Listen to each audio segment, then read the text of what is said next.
was my birthday recently, so I decided to get into 3D printing. I thought it was about time.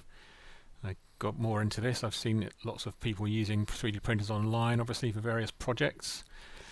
So I went to the Creality website. It's just a brand that I knew, and they've got lots of different options here. I knew about the Ender-3 being a very popular printer. I didn't really expect to see so many variations, but I settled on this one here, the Ender-3 S1 Plus, with the upgrade combo, which includes a laser engraving module, and you get a bit of acrylic with it as well. Very small sample of filament came with it. It's got quite a good build volume. I'm still not clear about why there's an S1 Plus and an S1 Pro. The S1 Plus seems to be better than the S1 Pro in many ways, as far as I can tell. But anyway, this seemed like a good entry-level machine. Obviously, for someone that didn't really know anything about it, this was going to be the first and therefore the best 3D printer I'd ever bought. So I decided this would look like a good one to go for. Not too expensive, quite a good size. Not too worried about the speed or those kind of issues. At this stage, obviously I just want to get into the hobby and learn more about it. It's got this nice touch screen module, auto leveling, so that seemed like it would be a good place to start. You can see on the technical specs here, the S1 Plus has a much bigger build volume than the S1 Pro. It weighs more. It's got all the same kind of the print head and everything else is all the same.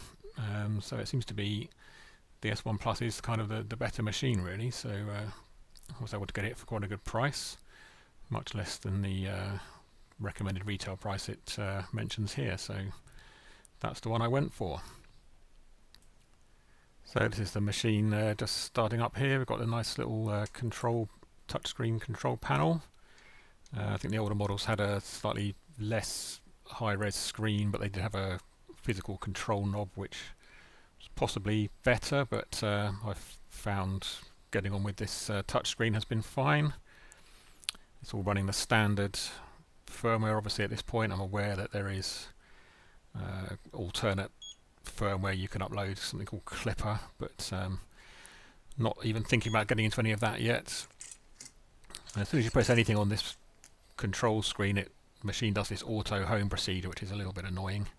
Seems to keep wanting to do that whenever you change anything, but it goes through this whole procedure of finding the home position of the axes, and then finding the Z home is found by using this probe, which is a standard part of the machine. So having got the machine all set up and getting the bed leveled, which wasn't too tricky, but I'll come back to that. This is the first thing I printed, a test piece that comes on the SD card in the box. You can see the top side was okay, but the bottom side here is a bit scrappy, which is because I'd messed up the Z height compensation and crashed the head into the bed of the machine on the first print, and you can see the scars of that, which will be ever with me with this machine from now on, but lesson learned. So the next thing I printed was the inevitable benchy here, which is printed directly from G-code for the Ender-3 that I downloaded from Thingiverse, I think, and this is without any changes to the settings on the machine at all. I didn't try and tweak it or adjust anything apart from the bed leveling. And yeah, I was really impressed with how well this came out. So for a complete beginner, and seeing some of the 3D printing disasters you see online sometimes, I was expecting to see all kinds of problems and have to spend weeks tuning the machine, but no, it worked pretty much perfectly straight out of the box, as you can see here. So there's a tiny bit of stringing in the middle there, you can see, and tiny bit of sort of wisps of filament around the edges, but it's all very straight. The bridging pieces worked perfectly. You can see the text on the bottom there quite clearly. So yeah, it's really good. And the next thing I printed, or my daughter printed actually, was this rose using the red filament that we bought. And this was for Mother's Day. Again, my daughter found this on Thingiverse and printed it out without any messing about. I think we had to slice this one ourselves before printing it, but came out beautifully, as you can see. Very even layers, no ringing or bulges anywhere, and it's quite a complex shape. As you can see, there's potential for a lot of stringing in the middle there, and there is some, but I was very impressed with this. So again, for a beginner getting into 3D printing, I'm very happy to say that this would be a good printer to get as your first printer.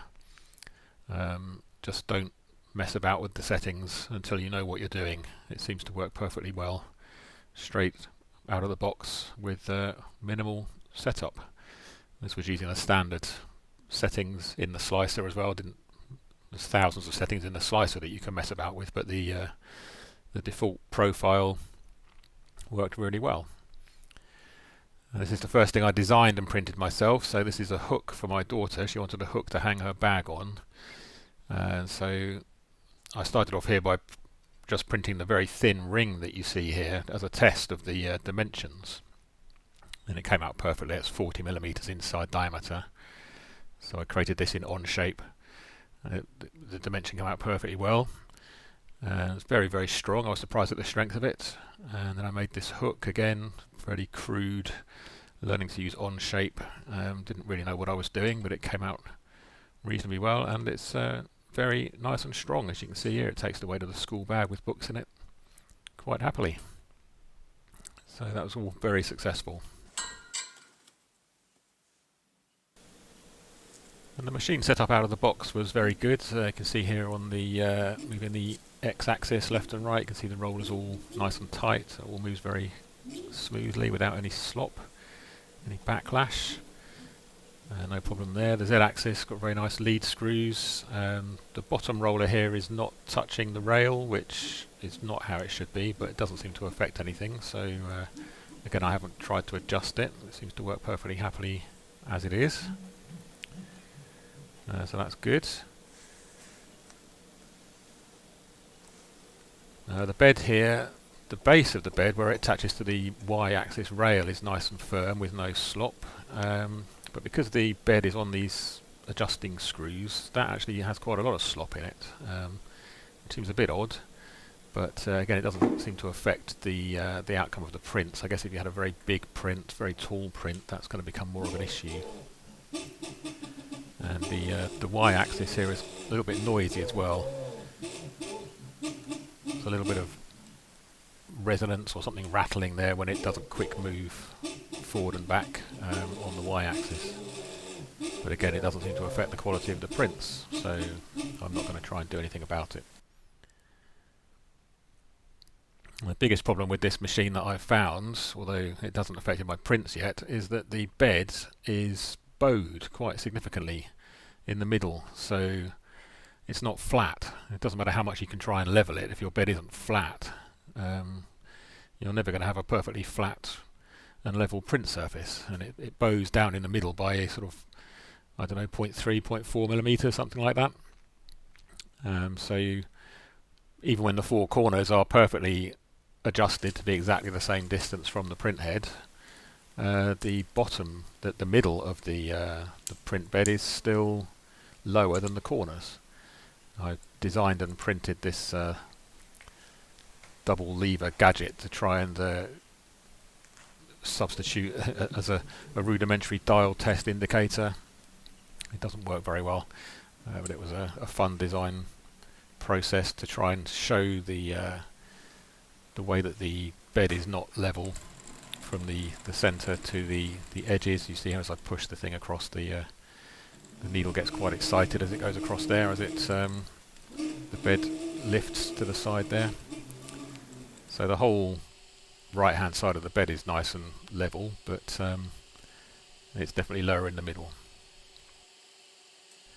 So that's a quick introduction to my experiences with the Ender-3 S1 Plus. I haven't tried the laser module yet. It's actually quite a bit of work to swap over from 3D printing to the laser engraving module, so I'm sure it can be done in 15-20 minutes quite easily, but I haven't gone to that effort yet while I'm still learning the printing. You see the all metal sprite Ender printer head here. It seems to be very effective. It's got a direct drive pulling the filament through, which seems to work very well. I was surprised to see that some other 3D printers use a system where the mechanism that's pushing the filament to the print head is actually not in the print head itself. It seems to push through a tube or something, which a Bowden tube system, which doesn't seem like it can be very effective. I'm sure this is a very effective system on this print head here. It's all very solid. I've had no problems with any of this. The fan is incredibly noisy, which I think that's probably common to a lot of 3D printers. I may try and do something to make it a bit quieter. As soon as the print head's above about 50 degrees, the cooling fan comes on and it's quite obnoxious. But no, it's all been very successful so far. I've enjoyed playing with it, and yeah, hope that's helpful. And I'm sure you'll see more 3D printing on this channel very soon. So thanks for watching. Please drop me a comment if you've seen anything I've done obviously wrong, or if you've got your own opinions you'd like to share. But otherwise, I'll see you in the next video. Thanks for watching.